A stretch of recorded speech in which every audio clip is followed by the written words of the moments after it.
ঢাকার স্থবির রাস্তায় দীর্ঘক্ষণ সিগন্যাল ধরে রাখলে যাত্রীরা রাগ ঝাড়েন সংশ্লিষ্ট ট্রাফিক পুলিশের ওপর। তবে এখন আর সে সুযোগ নেই, কারণ সিগন্যালে থাকছে না পুলিশ। যানজটে নাকাল রাজধানীবাসীর জন্য নতুন আশা হয়ে এসেছে স্বয়ংক্রিয় ট্রাফিক সিগন্যাল ব্যবস্থা। ঢাকা পরিবহন সমন্বয় কর্তৃপক্ষ ডিটিসিএ এবং ঢাকা মেট্রোপলিটন পুলিশ ডিএমপির উদ্যোগে চালু হলো স্বয়ংক্রিয় ট্রাফিক ব্যবস্থা।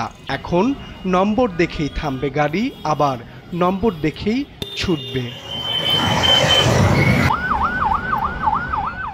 নতুন এই সিস্টেমের মাধ্যমে ট্রাফিক নিয়ন্ত্রণ হবে রিয়েল টাইম ডেটা ও সেন্সর ভিত্তিক। এর ফলে সড়কে থেমে থাকা যানবাহন কমবে আর সময় বাঁচবে লাখ লাখ কর্মজীবীর।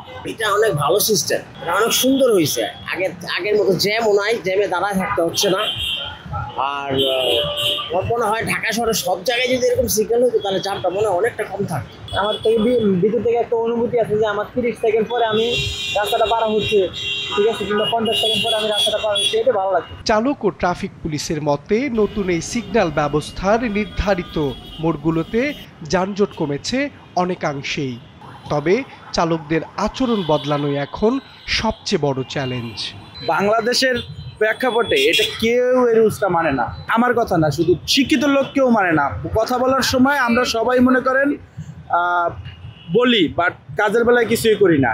এবং এই যে প্রশাসনের কথা বলতেছেন না, প্রশাসনও রুলসের বাইরে যায় অনেক কাজ করতেছে। নতুন সিগন্যাল ব্যবস্থায় দেখা গেছে বড় পরিবর্তন। অনেকে বলছেন আগে যেখানে ঘন্টার পর ঘন্টা আটকে থাকতে হতো, সেখানে এখন অল্প সময়ে সিগন্যাল অতিক্রম করা যায়। যানজট কমছে, একটু আগের থেকে একটু ভালো হয়েছে। এটা ভালো করছে সরকার আগের থেকে। এখন আসলে সর্বোচ্চ 2 থেকে 3 মিনিট, এটি আমাদের মানে একটা অনেকটা ভালো একটা উদ্যোগ। 2 কোটিরও বেশি জনসংখ্যা, প্রায় 12 লাখ নিবন্ধিত যানবাহনের এই মহানগরে সম্পূর্ণ শৃঙ্খলাবদ্ধ সড়ক ও যানজট মুক্ত চলাচল এখনও দুরূহ হলেও ট্রাফিক সংশ্লিষ্টরা বলছেন এটি একটি ইতিবাচক সূচনা। এই সিস্টেম চালু হওয়ার পর এই সোনারগাঁ এলাকার যানজট অনেকাংশেই কমে আসছে। আপনি যখন বুঝবেন যে আমি আর 30 সেকেন্ড পরে যাব অথবা 50 সেকেন্ড পরে আমি যেতে পারবো, আপনি মেন্টালি সেট আপ ড্রাইভারকেও বলেন না। আর যখন আমি ম্যানুয়ালি দিচ্ছি, আপনি ড্রাইভারকে বিভিন্নভাবে প্রেশারাইজ করতেছেন, এই চলে যাও, ড্রাইভার ইচ্ছাকৃত সিগন্যাল আমাকে করতেছে। কিন্তু এখন যখন আপনি জানতে পারেন যে আমি 1 মিনিট 20 সেকেন্ড পরে আমি যেতে পারবো, তখন আপনার ওই জিনিসটা হয় না। এবং এই জন্যই এটা সবাই খুব ভালোভাবে নিচ্ছে এবং এপ্রিসিয়েশন পাচ্ছি আমরা। নতুন এই ট্রাফিক সিগন্যাল ব্যবস্থা পরিচালনার জন্য প্রতিটি মোড়ে স্থাপন করা হয়েছে কন্ট্রোল বুথ, যেখানে একজন কন্ট্রোলার যানবাহনের চাপ অনুযায়ী স্বয়ংক্রিয় ও ম্যানুয়ালি সিগন্যাল পরিচালনা করেন। এই কর্মযজ্ঞে ট্রাফিক পুলিশ সদস্যের পাশাপাশি থাকছেন বুয়েটের টেকনিশিয়ান।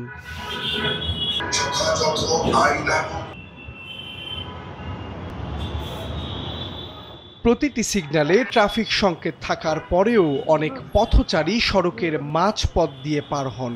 তবে সর্বসাধারণকে এই সিগন্যাল ব্যবস্থাপনার অভ্যস্ত করার ব্যাপারে জোরালো ভূমিকা প্রয়োজন। রাস্তায় যারা চলাফেরা করে তারা যদি একটু সচেতন হন, একটু যদি ট্রাফিক আইন মেনে চলে, তারা যখন রাস্তা পারাপার হবে বিশেষ করে, তখন যদি তারা একটু সিগন্যালগুলো বোঝে যে কোন সাইডে রাস্তা বন্ধ করা হয়েছে, কোনটা সিগন্যাল দেওয়া হয়েছে, এতটুকু দেখে যদি রাস্তায় চলাফেরা করে, আমার মনে হয় যে মৃত্যু ঝুঁকি কমে যাবে, আহত হওয়ার ঝুঁকিও কমে যাবে। গবেষণা বলছে প্রতিদিন প্রায় 82 লাখ কর্মঘণ্টা যানজটে হারিয়ে শহরের গড় গতিবেগ নেমে এসেছে মাত্র 4.8 কিলোমিটারে। দীর্ঘদিন ধরেই এই নৈরাজ্যকর অবস্থা থেকে মুক্তির আশায় আধুনিক ও কার্যকর ট্রাফিক সিস্টেমের দাবি জানিয়ে আসছেন নগরবাসী। চিরচেনা যানজটের শহরে আশার আলো নিয়ে এসেছে স্বয়ংক্রিয় ট্রাফিক ব্যবস্থা। সংশ্লিষ্টরা বলছেন এতে করে যানবাহনের চাপ নিয়ন্ত্রণ ও যাত্রীদের ভোগান্তি কমবে কয়েক গুণ। মাহবুব আলম শ্রাবণ, সময়ের আলো, ঢাকা।